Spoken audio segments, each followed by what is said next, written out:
You've got Airmail from God. With today's reading from 1 John, here's your host, Ted Gray. Thank you very much, but Martin Luther said, God made something out of nothing, and unless a man thinks that he is nothing, God can make nothing out of him. I agree. We were last looking at 1 John chapter 3. It says in verse 7, Little children, let no man deceive you. He that doeth righteousness is righteous, even as he is righteous. He that sinneth is of the devil, for the devil sinneth from the beginning. For this purpose the Son of God was manifested, that he might destroy the works of the devil. Whosoever is born of God does not commit sin, for his seed remaineth in him, and he cannot sin, because he is born of God. In this the children of God are manifest, and the children of the devil. Whosoever doeth not righteousness is not of God, neither he that loveth not his brother. Then John reinforces, underlines, and highlights this statement by saying in verse 11, For this is the message that ye have heard from the beginning, that we should love one another. This is nothing new. This message was here for 2,000 years. Jesus said, A new commandment I give unto you, that you should love one another. It was even in the Old Testament that they should love God with all their heart, mind, and strength, and their neighbor as themselves. And that we should love one another is the most repeated commandment in the New Testament. And Jesus said, By this shall all men know that you are my disciples, if you have love one to another. We have to repent from any cult of self-fulfillment. The test is, what do we live for, and how do we live? Are we selfish and callous toward the suffering of others? Then he contrasts it for us. The contrast of loving one another is this: not as Cain, who was of the wicked one, and slew his brother. And wherefore slew he him? Because his own works were evil, and his brother's righteous. He's showing us the extreme opposites. Cain was of the wicked one, first of all. And what the wicked one does, if you don't like the message, you kill the messenger. The wicked one will destroy others to serve himself, and the righteous will destroy self to serve others. As he says later on, hereby perceive we the love of God, because he laid down his life for us, and we ought to lay down our lives for the brethren. Not as Cain, who was of the wicked one, and slew his brother. Apparently this had never been done before. How did Cain know that a human being is mortal? How did Cain know this is how you kill a man? I'm sure he saw it when his brother sacrificed lambs. He probably sliced their throat, and that's how Cain did it. He was the inventor of evil. It works on animals, it will probably work on my brother. And wherefore slew he him?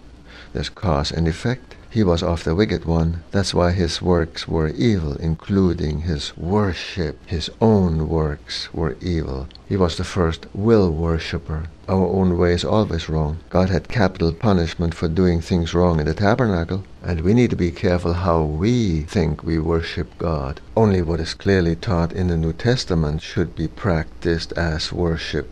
Theatrical performances are not listed. We don't need any new truth to worship in. It's a contradiction in terms, new truth. To attend a weekly talent show with sing-along is not New Testament worship. Also, the so-called out-of-the-box thinking does not apply to truth or worship. God likes the old, the way it was. Getting emotional or manipulating people's emotions is not worshipping. Then David's type of worship is not New Testament type worship. We don't need to dance. He also exposed himself. Besides, he worshipped the other side of the temple curtain. He knew nothing about the New Testament. It was a mystery. That which is acceptable to men can be an abomination to God.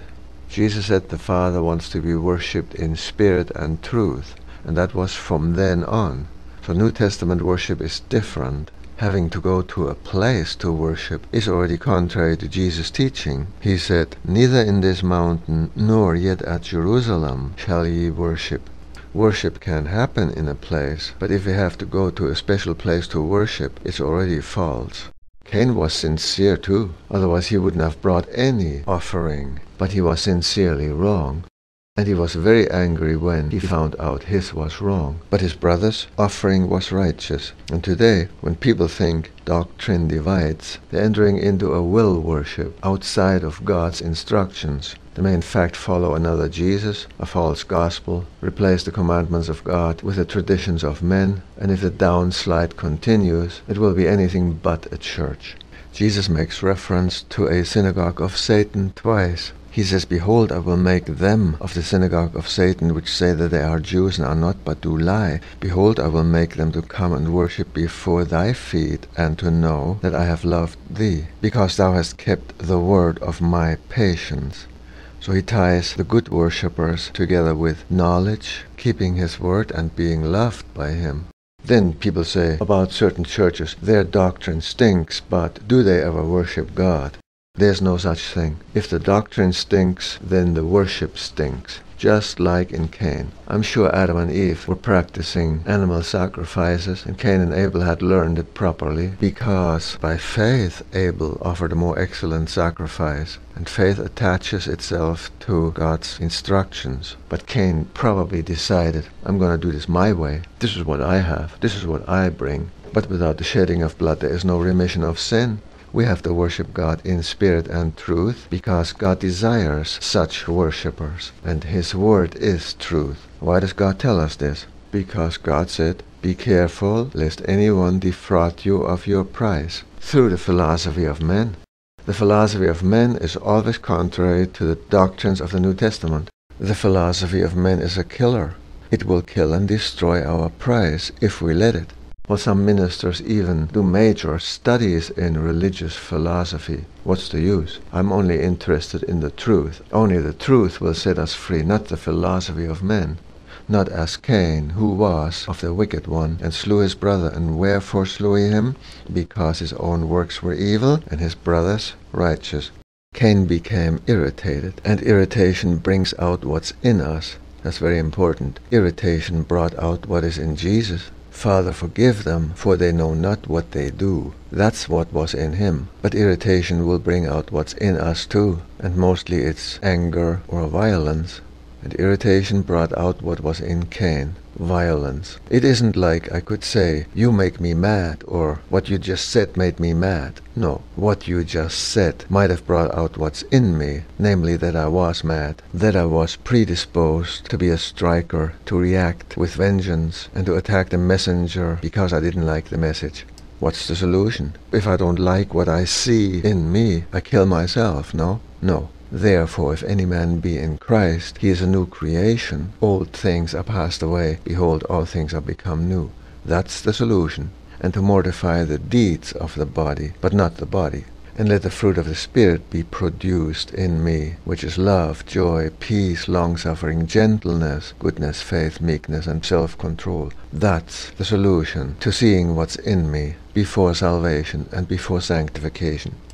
Envy and jealousy, resentment and hatred will lead people to start slugging, start striking. That's why an elder can't be a striker. He has to be self-controlled and teachable. Then John throws in an application to this lesson from Cain and Abel. He said in verse 13, "Marvel not, my brethren, if the world hate you."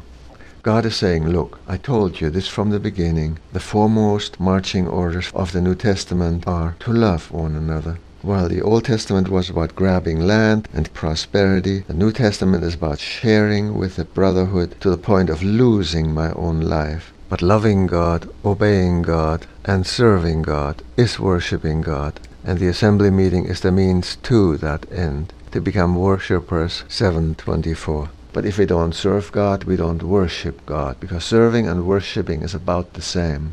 Pure worship and undefiled before God and the Father is this, to visit the fatherless and the widows in their afflictions. And if the program doesn't encourage anyone to get out and do any loving and good works, then the program is a waste of time, a waste of God's time and a waste of God's money. It wasn't ours. In the New Testament, Jesus revealed a whole new mode of operation. As God's love resulted in the giving of His life for our benefits, so can we not properly love or worship without giving of ourselves and of our own means. We too have to give what is ours, because He gave what was His life, not somebody else's life. He gave what was valuable to Him, His only begotten Son, His well-beloved Son, in whom He was well pleased. Even Cain practiced this principle correctly. He brought what was his. But without the self-sacrificing attitude and activity, all ministries are useless, worthless, and profit us nothing. That's what 1 Corinthians 13 says. Jesus did not lay down his worthless life, or because he was suicidal anyway. No, he gave up being God in heaven. And he laid down a quality life, an enjoyable life for us. And this is what he tells us over and over and over to copy him in principle. Namely, to do some good to God's kids out of our own resources. To give up our hard-earned money, not somebody else's. But back to Cain. The murder of Abel was not his evil works. It was the result of his evil works. His self-chosen religious worship. His do-it-my-way kind of worship. He did not worship in the truth, but Abel did. And John says, you may get treated just like Abel got treated, because the world is like Cain.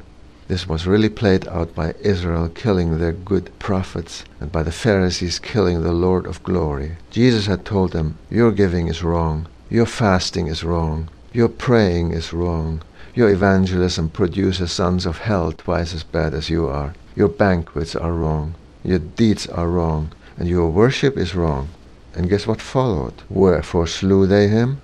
Because their works were evil, and his were righteous.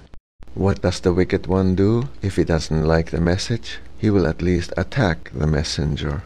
In the big scheme of things, they meant it for evil, but God meant it for good. But so it happened throughout the church age, the Inquisition being the worst example. And today, if you have any kind of discernment comparing churchianity to the New Testament, you will be told that maybe you don't fit in here. Well, you do fit into Airmail from God if you compare everything to the Bible as interpreted in context. In my 43 years of church attendance, I don't remember having anybody expound what it means to be a hireling in the church. Not once. The opportunity, however, is for us to do this right, to have personal ministries to brothers and sisters, and thereby proving that we love him, because he first loved us. The general theme here is how to live the Christian life, how to respond to God for so great a salvation he gave us first. The question is, how then should we live? What makes God happy? What is important to Jesus? And what constitutes biblical spirituality or worship? I like what I see as the answer to those questions from the Bible, but I don't like what I hear propagated by many religious businesses.